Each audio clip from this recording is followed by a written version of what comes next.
Hello friends, very good morning.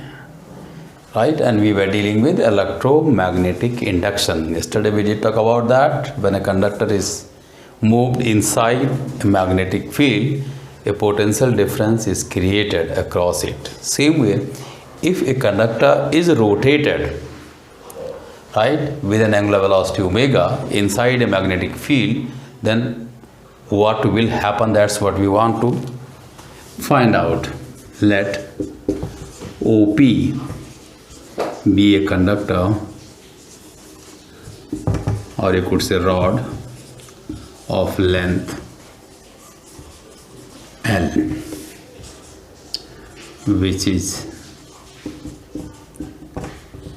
being rotated inside a magnetic field, right? At any time instant, let m be the position and angle traverse is theta, right? In a small time interval, angle traverse will be delta theta. The area covered by the rod in small time interval, right? What will be its value? ये वाला area आ जाएगा, ये it will be the area of triangle OMN,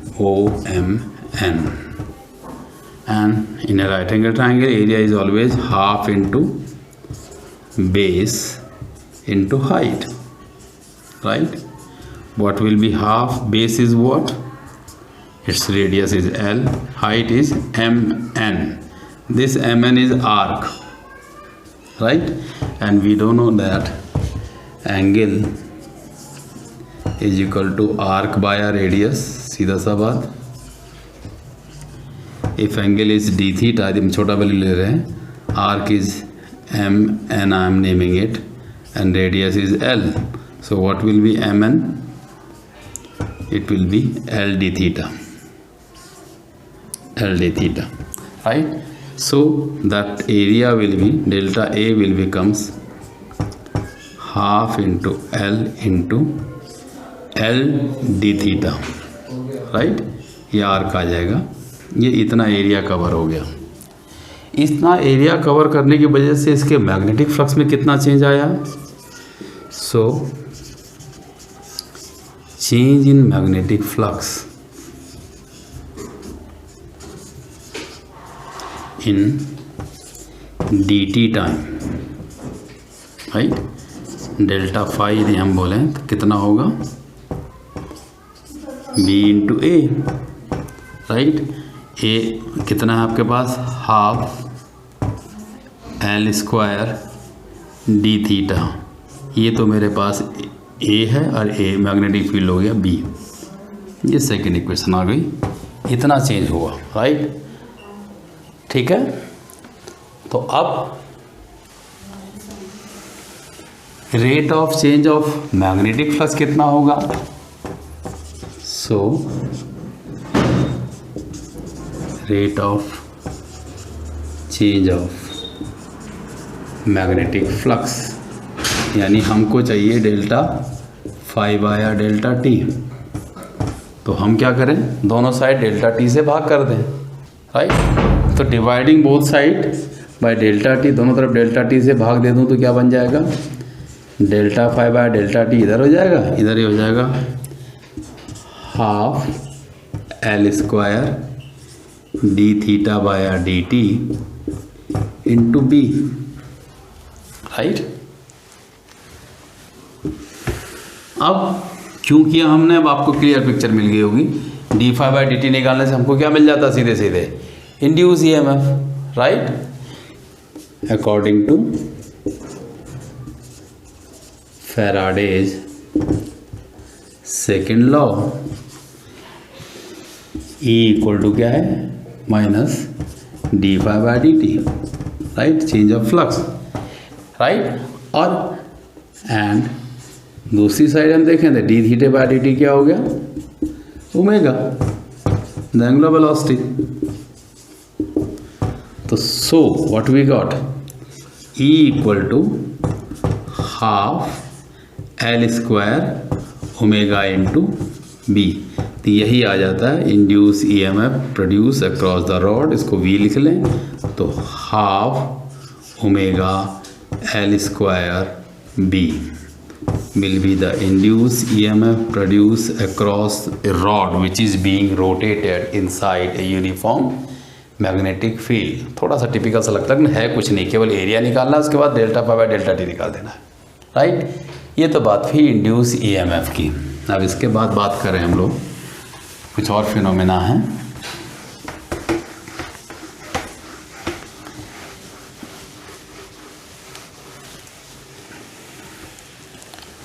एक phenomena है, कैसे हम proof करें Faraday law को.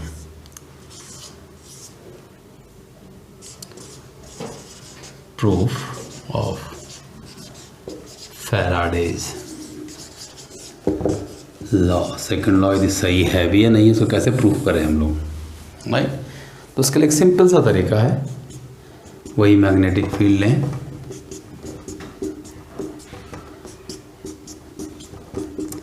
इसके अंदर एक यू शेप मैग्नेट रख दें, इस तरह से यू शेप मैग्नेट,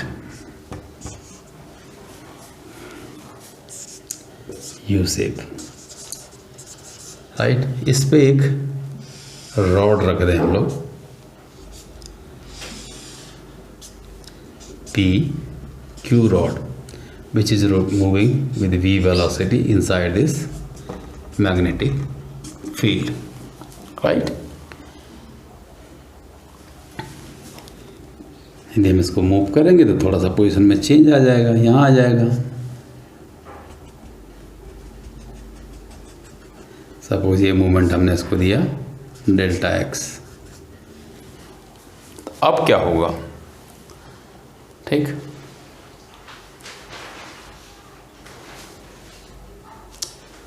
अब when this PQ is placed inside the magnetic field, the same system, it will have its own positive ion as well as negative one. Positive will move in the upward direction and negative will move in the downward direction. Right?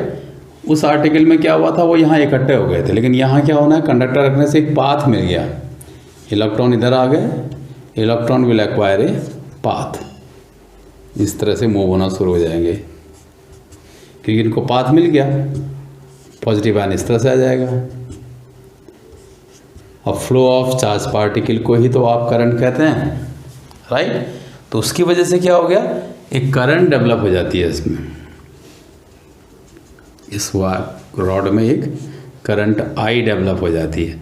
और यदि L इसकी length है, L, तो इस पर force लगेगा. Right, क्या हुआ, एक कंडक्टर को रखा, when it starts moving positive ion will shift in the upward direction, negative in the downward direction. मैंने पिछले आर्टिकल में भी किया.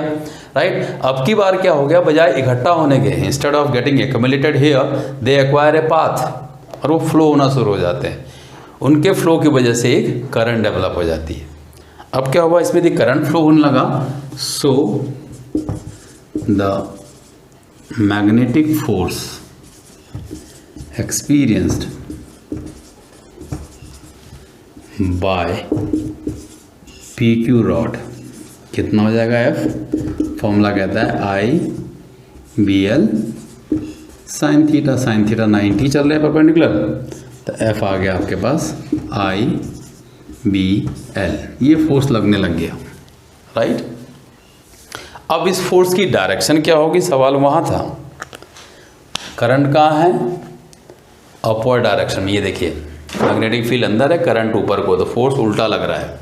Right, Fleming's left hand rule कहती है इसका जो डायरेक्शन होगा, क्योंकि करंट ऊपर को जा रही थी तो इधर को लगेगी, एक फोर्स इधर को लगा अपोजिट डायरेक्शन में. राइट, अब क्या होगा, in order to displace the rod in positive axis and equal, but opposite force is required. इसको यदि हम दूसरी तरफ ले जाना चाहते हैं तो इतना ही, लेकिन अपोजिट फोर्स की ज़रूरत पड़ेगी। यानी एफ रिक्वायर्ड मेरे पास क्या हो जाएगा, माइनस एफ, उसके अगेंस्ट आ जाएगा। ठीक है, तो ये आ जाएगा माइनस आई बी एल। ठीक, नेगेटिव क्यों आया, क्योंकि फोर्स उल्टा लग रहा था और हमको इसको इस तरफ ले जाना था, तो उसके अगेंस्ट ले जाने के लिए उतना ही फोर्स हमको दूसरी डायरेक्शन में ले जाना पड़ेगा। So amount of work done to displace the rod by delta X या डी एक्स, जो भी आप डेल्टा एक्स ही ले लो, डेल्टा एक्स डिस्टेंस। उस केस में W कितना हो जाएगा या DW कितना हो जाएगा, यदि हम DW ले चलें तो F dx हम कह देते हैं, राइट। तो DW is equal to F है मेरे पास I B L into delta x, ये आ गया। ठीक, अब थोड़ा सा इम्प्रोवाइजेशन करें। क्या इम्प्रोवाइज करें, हमारे पास क्या है, as I is equal to Q D T. भाई आई इज इक्वल टू क्या है, यदि आपको नहीं हो पा रहा है, हमारे पास जनरली फॉर्मूला है Q is equal to I T. यदि मैं यहाँ से आई बनाना चाहूँ तो आई क्या हो जाएगा, छोटी वैल्यू के लिए D Q by d T, right. इस सब्स्टिट्यूशन को मैं यहाँ रख दूँ, केवल खेल है, कुछ नहीं है, ज़्यादा कुछ नहीं है, कि एक गेम की तरह खेलना है। तो क्या रखा, d W is equal to minus I की जगह रख दिया d Q by d t. ठीक, इधर आ गया ये बी एल डेल्टा एक्स। ठीक, बी एल डेल्टा एक्स। तो अब क्या हुआ, इसको हम लिख सकते हैं d W by D Q is equal to minus B L delta x by delta t, right. ठीक है, राइट। अब क्या बना, इसको देखें तो minus B into L delta X by delta T क्या देगा आपको, एल इंटू डेल्टा एक्स क्या देगा, चेंज इन एरिया देगा, minus B into delta A by delta T होगा। ठीक है, अब क्या बना, ये आया आपके पास D W by D Q. ये क्या है, पोटेंशियल डिफरेंस की डेफिनेशन यदि आपको याद हो तो V है, V is equal to minus B into delta A, अलग ले लें, इंटू 1 अपॉन डेल्टा टी कह दें। तो V इज इक्वल टू क्या आ गया, minus delta five upon delta t आ गया। तो यही तो सेकेंड लॉ था, राइट। इसको E लिखें या V लिखें, आपके ऊपर है। ठीक है, सिंपली इसका एक प्रूफ हो जाता है कि ओम्स लॉ को, सॉरी फैराडे लॉ को कैसे प्रूफ करें। आर्टिकल क्यों करते हैं हम लोग, असल में सारे क्वेश्चन इसमें फंसते हैं। डायरेक्ट आर्टिकल कोई नहीं पूछता आज की डेट पे, कोई नहीं कहेगा प्रूफ फैराडे लॉ, लेकिन इनसे ही सवाल बनते हैं, इनसे ही डिफरेंट न्यूमेरिकल बन जाती है कि ये निकालो वो निकालो, तो इससे ही आ जाता है। जैसे हमारे पास यहाँ एफ आ गया कितना, आई बी एल, राइट। यदि आपको याद हो तो आई कितना था, ई बाय आर, ई कितना है minus N delta phi by delta T upon R, इस तरह से बन जाता है। तो एफ कितना आ जाएगा, इसको पुट कर दें हम लोग, minus N upon R delta phi by delta T into B into L, ये फोर्स आ जाता है, राइट। तो इस तरह से हम निकाल सकते हैं कैसे भी वैल्यू को। इसी में यदि हमको पावर निकालने के लिए कोई कह दे पावर निकालना है, तो फोर्स इंटू वेलोसिटी से निकल जाता है, वो पावर भी निकल आएगी। तो ये इम्प्रोवाइजेशन सीखते हैं हम लोग आर्टिकल में, बाकी आर्टिकल में ज़्यादा कुछ नहीं होता, फॉर्मूले ही होते हैं। ठीक है, ये तो हुआ proof of Faraday second law. अब इसी को आगे बढ़ाते हुए चलें। अब तक हमने फ्लक्स वेरी किया। फ्लक्स वेरी करने के पीछे मेन रीज़न था एरिया चेंज कर देना, राइट। अब दूसरा रीज़न चेक करते हैं एक। उस पर जो पहली टॉपिक है वो है सेल्फ इंडक्शन।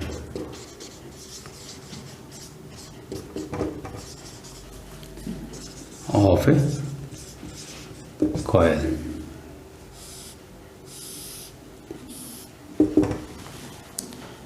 सेल्फ इंडक्शन यानी खुद के अंदर अपोजिट इफेक्ट प्रोड्यूस हो जाना, राइट। कुछ ऐसा होना कि खुद ही अपोज करना शुरू कर दे। देखिए कैसे होता है। अब हमने एक कॉइल लिया,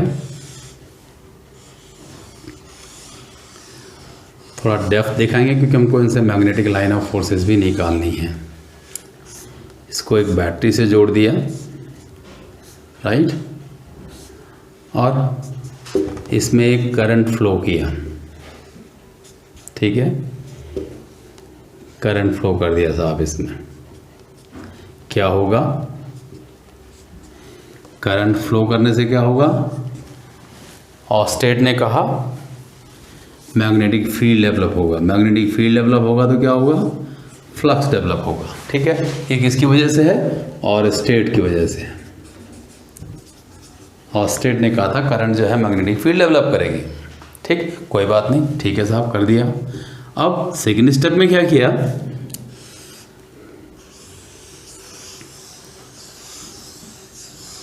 इसी कॉइल में हमने एक गैल्वेनो भी जोड़ दिया,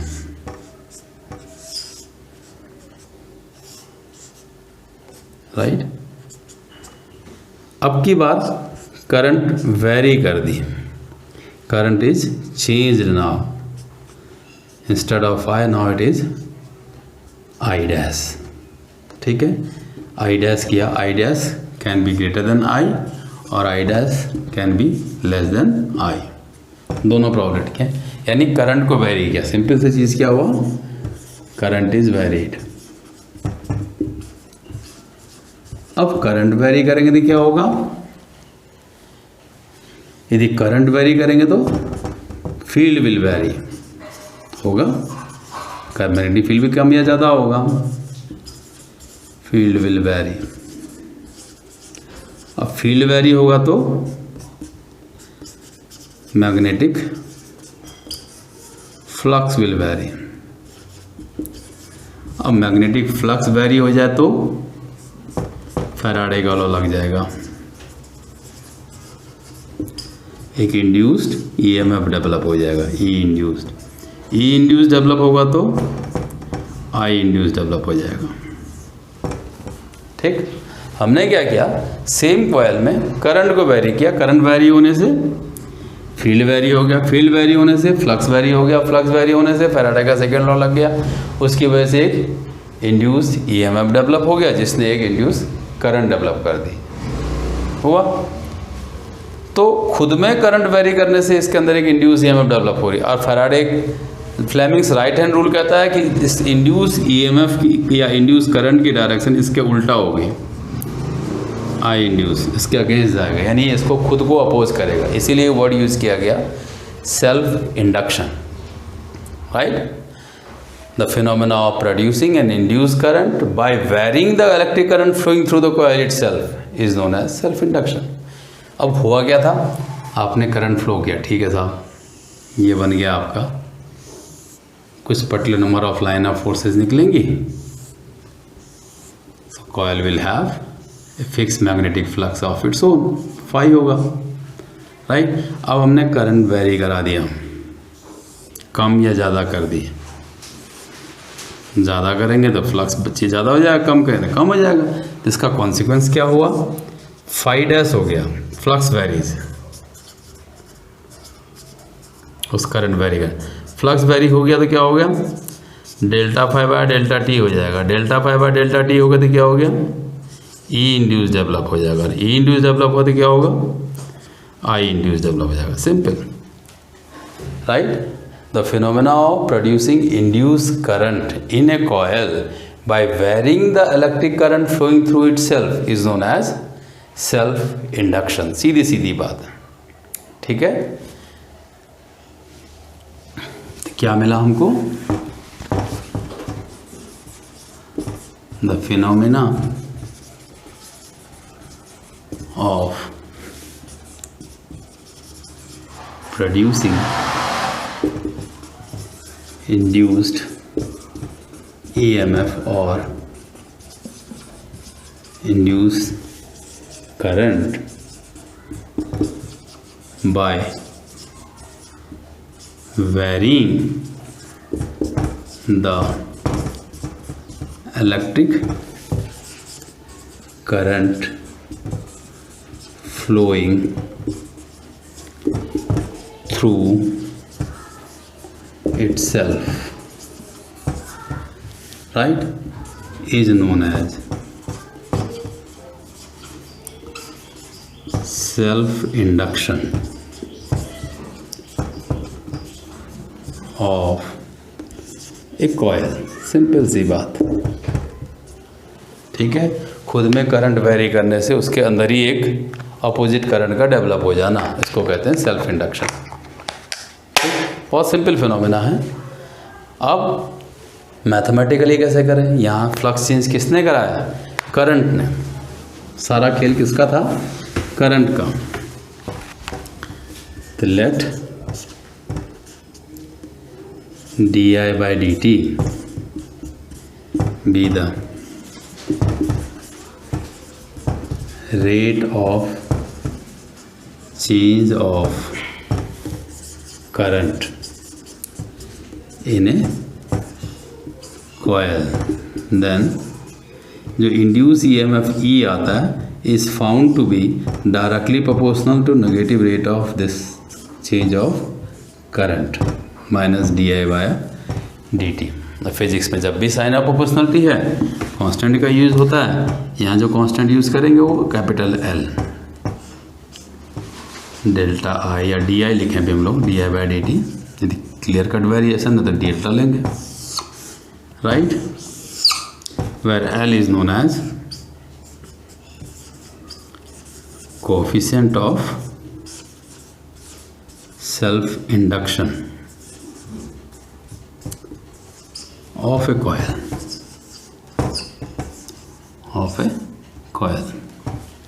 ठीक, ये इसको मैथमेटिकली जोड़ देता है. अब क्या हुआ? अब इससे L कितना आ गया? E by D I by D T, right. Volt E के लिए ये एम्पियर पर सेकंड, ये बन जाएगा वोल्ट सेकंड पर एम्पियर. इसको एक नया नाम दिया जाता है हेनरी, याद रखिए, right. Unit of self induction is Henry. Capital S से सिंबल देते हैं हेनरी, या एच लिख दीजिएगा. अब 1 हेनरी को कैसे डिफाइन करें? 1 volt by 1 ampere per second. तो क्या डेफिनेशन बन जाएगी? यहाँ से पकड़ो. If the rate of change of current in a coil be 1 ampere per second and the induced EMF produced by it be 1 volt, right, then the coefficient of self induction of that coil is said to be 1 henry, right. कैसे define करें 1 henry को? If the rate of change of current in a coil be 1 ampere per second and the induced EMF produced by it be 1 volt, then the coefficient of self induction of the coil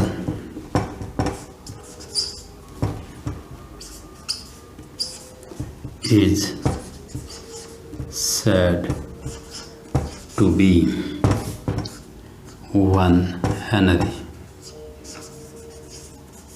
right. Delta A by delta T यदि one हो जाए और ई जो है 1 volt हो जाए तो H आपका 1 हेनरी हो जाएगा, ठीक है। ये है सेल्फ इंडक्शन, इसका मैथमेटिकल फॉर्मूला। अब एक्सपेरिमेंटली मिला क्या, on the basis of experimental data it is found that flux linkages means number of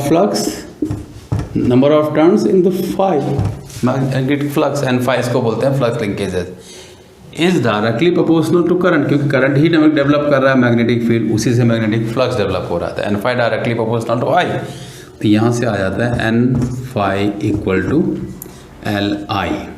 ये बहुत काम की चीज़ है, इससे किसी का भी एल निकल आता है। तो एल इज इक्वल टू क्या आ जाएगा, एन फाई बाया आई। ये कोफिशिएंट ऑफ सेल्फ इंडक्शन निकालने के लिए मेन फॉर्मूला है, ठीक है। अब इसमें एन क्या है साहब, वेल एन हो जाएगा number of turns in the coil, ठीक है। फाई आपका magnetic flux, right. Mathematically phi is B A और आई आपके पास करंट। बहुत सिंपल हो जाता है। अब इसकी मदद से हम किसी का भी कोफिशिएंट ऑफ सेल्फ इंडक्शन निकाल सकते हैं, ठीक है। चलो करके देखते हैं।